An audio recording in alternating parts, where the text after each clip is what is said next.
Good afternoon বন্ধুরা, দেখো আজকে আমার লাঞ্চ থালি তৈরি হয়ে গেছে। শুভ চতুর্থী, সবাই ভালোভাবে কাটাও। আমাদের এদিকে তো বৃষ্টি হচ্ছিল না এতক্ষণ, এখন বৃষ্টি হচ্ছে। দেখো আজকে লাঞ্চ মেনুতে আমি কি করেছি। গরম গরম সাদা ভাত করেছি।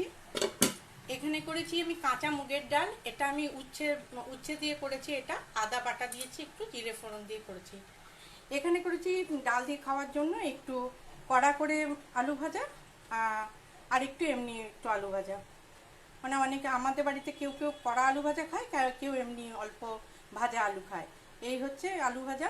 আর এখানে আমি দুই রকম ডাল পোড়া করেছি, বিউলির ডাল আর মুসুরির ডাল দিয়ে, পেঁয়াজ আর কাঁচা লঙ্কা, সর্ষের তেল, লেবু টেবু সব দিয়ে। আর এখানে করেছি আমি কলমির শাককে দু রকম ভাগের, একটা হচ্ছে রসুন ছাড়া করেছি এই কলমির শাকটা, আর এটা রসুন দিয়ে করেছি।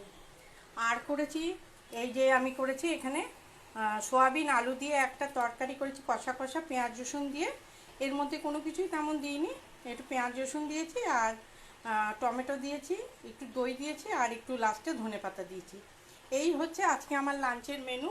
তোমরা কে কী লাঞ্চ করলে অবশ্যই ভিডিও দিয়েও দেখবো। আমার লাঞ্চ মেনু তোমাদের কেমন লাগলো অবশ্যই কমেন্ট করে জানিও। ভালো থেকো, সুস্থ থেকো, পুজো ভালোভাবে কাটাও। এই হচ্ছে আমার প্রার্থনা সবার কাছে। এই পর্যন্ত।